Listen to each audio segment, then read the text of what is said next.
Kshanika triptihi, it only satisfy you temporarily. Yavat jivam javidyaya, knowledge giver will never be forgotten. I'm 100% sure, even if Reverend Susanna wants, she cannot forget me for this lesson which I gave. Definitely. And Guruji, think of all the people Guruji feeds.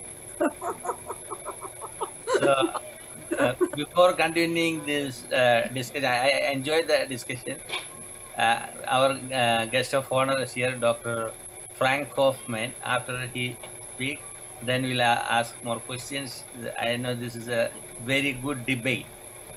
He is the president of the 12 Gates Foundation and adjunct professor of the Interfaith Ministry at the Unification Theological Seminary and our long-time advisor of the Well Yoga community. Dr. Frank Hoffman, floor is for it. Thank you, Guruji. I'm sorry I'm late. I had another commitment, and I'm sorry I missed the presentation of Professor Chesnovich because I believe he spoke on Christianity. So I don't want to be repetitious. But I can't know if I am or not. That's my bad. As I caught the very tail end of this conversation, I caught a bit of an exchange involving the relationship between Christianity and Hinduism in India. I believe that's slightly different than the topic of the relationship between Christianity and yoga. So I was asked to prepare some thoughts on Christianity and yoga, so I'll limit myself to that rather than the issue of the relationship between Christianity and Hinduism. When you talk about the history of the relationship between two religions, you have to deal with politics, economics, geography, history. It's a very complex and complicated matter. Also, there are majority religions and minority religions. Also, every religion is multiform or complex. There are people who hold extreme views in both religions in relationship, and then there are personal histories. So the issue of trying to work with religions in conversation is very complicated. But I just wanted to limit my thoughts this morning on the interesting issue of the relationship between Christianity and yoga. I think that Guruji is doing something very, very courageous, very avant-garde, very, very forward-looking. It's a conversation that is not had people just kind of stumbled into that without thinking much about it, and good thought needs to happen in the arena. And so I think it's very fine work of Guruji to be asking this question out loud and asking considerable and intelligent people to be commenting on it. I prepared a couple of slides, Guruji, because the talk is a little bit longer than our usual few minutes. Would that be all right, just to share them? Yes. If you think that's okay, tell me if or I can see. Yeah, not yet. I can't yet.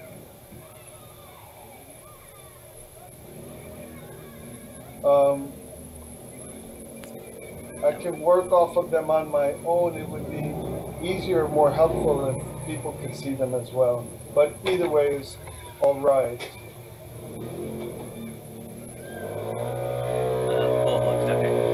Oh, you did it now? Yeah. Okay, let me see. Okay, lovely. All right, so this is, I think everyone can see this, right? This slide. Yoga and Christianity, right? Is it visible to everyone? Somebody, how about Reverend Susanna? Is it visible? Yeah? Good, thank you. All right, so here's the few thoughts I wanted to offer for this community this morning. Okay, so here's just a couple of little, I'm going to speak mostly about yoga practice in the United States of America and the question of yoga for Western Christians.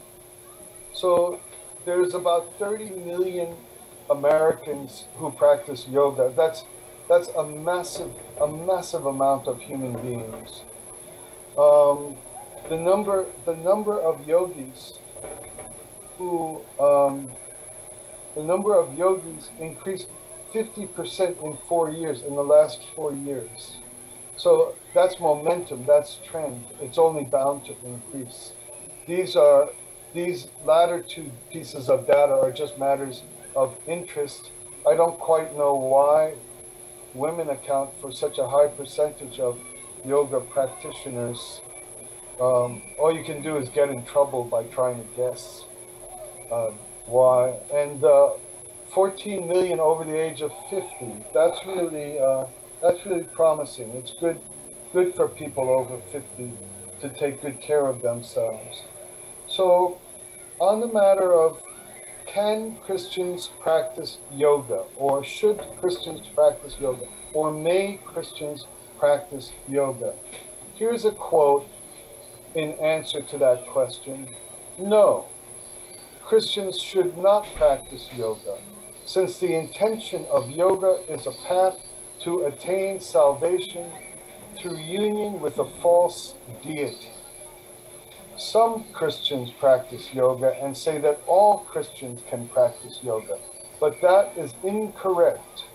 Christians should not be involved in any meditative methodology that deals with energy balancing, focused energy movement, chakras, etc., of which yoga advocates.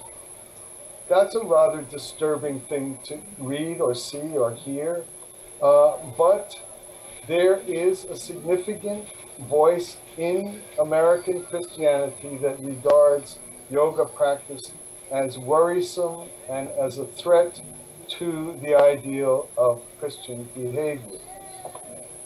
Conversely, you can find the answer to the question exactly the opposite. Christians can practice yoga as a method of exercise and meditation and glorifying God. Taking the time to move, stretch, and strengthen our bodies can be a way to worship the Lord and honor the Holy Spirit within us. More than most other methods of exercise, yoga encourages and offers intention, mindfulness, and focus. When we direct these things to the Lord, all of these can be beautiful and worshipful. Practicing yoga should not be an issue to Christians because God always looks at the heart of his people. As long as you are practicing yoga to glorify God, there should be no problem. So in the simplest bit of hunting around or just wanting to hear a Christian offer an opinion, and if they're getting into quotable spaces, they are Christians with influence for sure. You hear the exact opposite affirmations.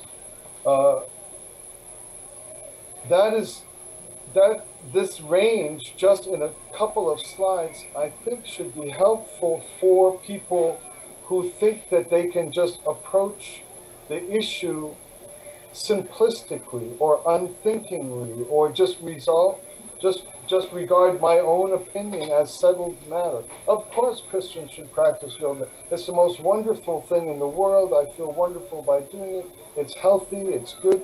But it's yes. I have my opinion. I have my experience. I'm happy with. I personally.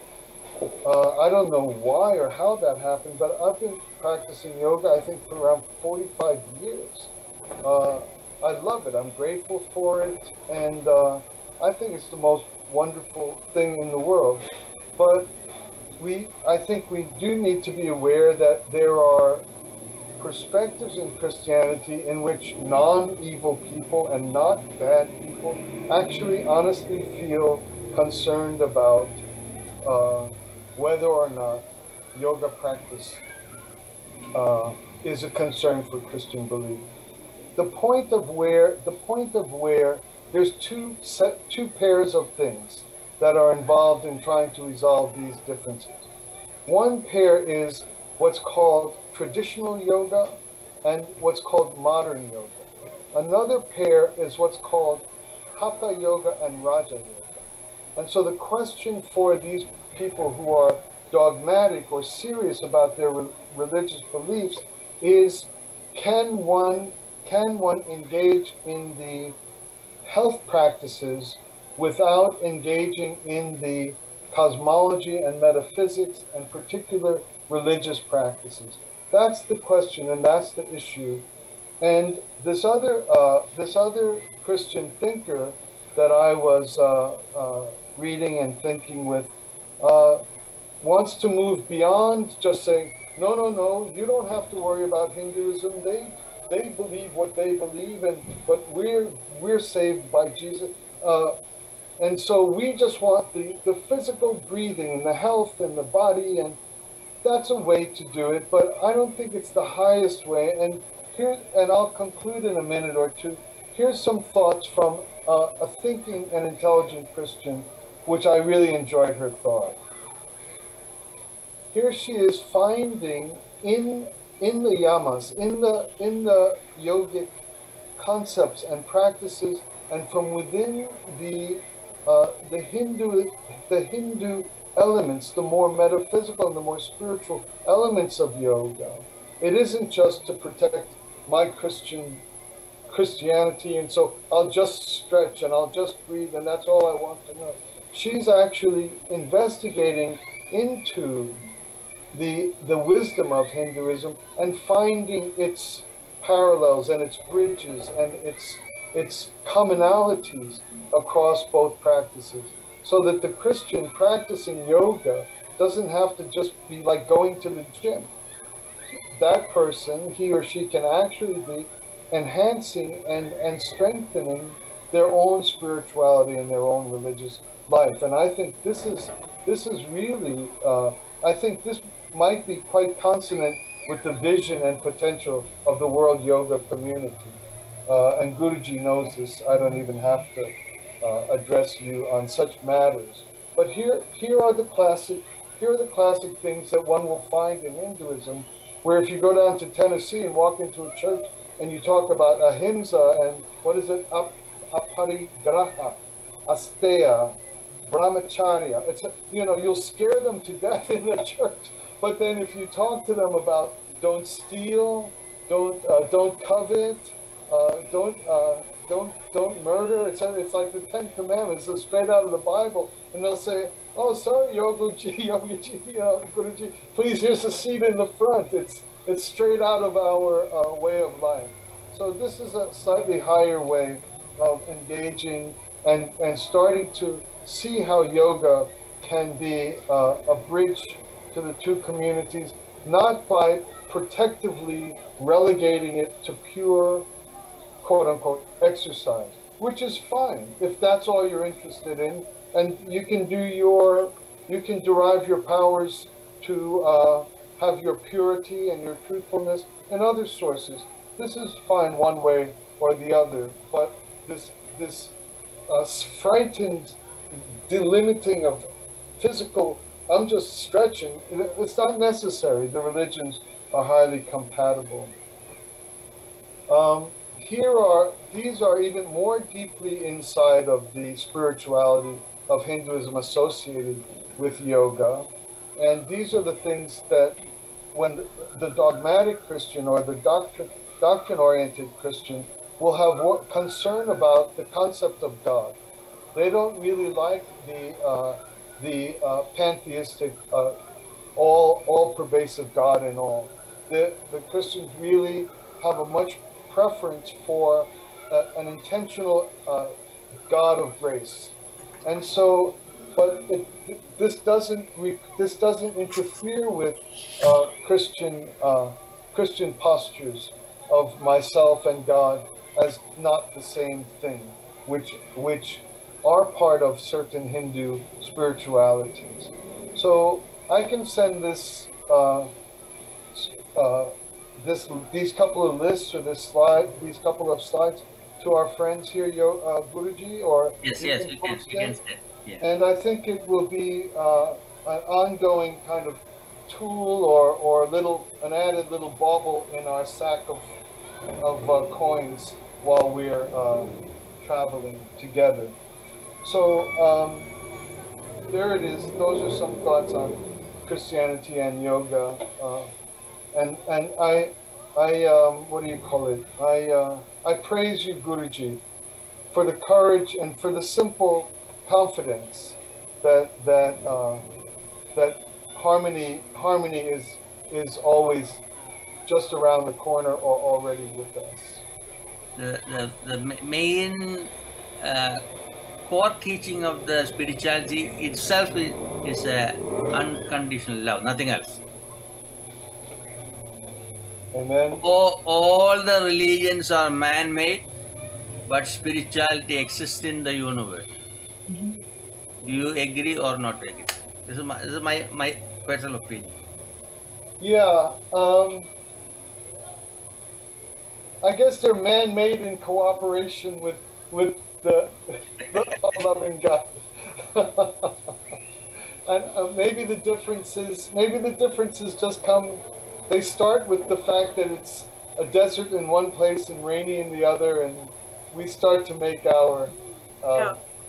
Dr. Kaufmann, when you all religion had to come through man, divinely inspired through man, and man is subject to his or her time or culture, or so I think all religious people have to remember that, and as Guruji say, spirituality is universal. Spirit is one. We are spirit. We're part of spirit. It doesn't have boundaries. Once I asked my mother, somebody told me, "Oh, God created us." So I asked mother, "Who created God?" And you are so naughty. But I said, that is good. This is the way you should ask questions. Very good. Very good. So when you look at a person, you look at the eye, the divinity is there. You see the way Narayana Guru taught his disciples. If you want to see a God, just take a mirror and look at it.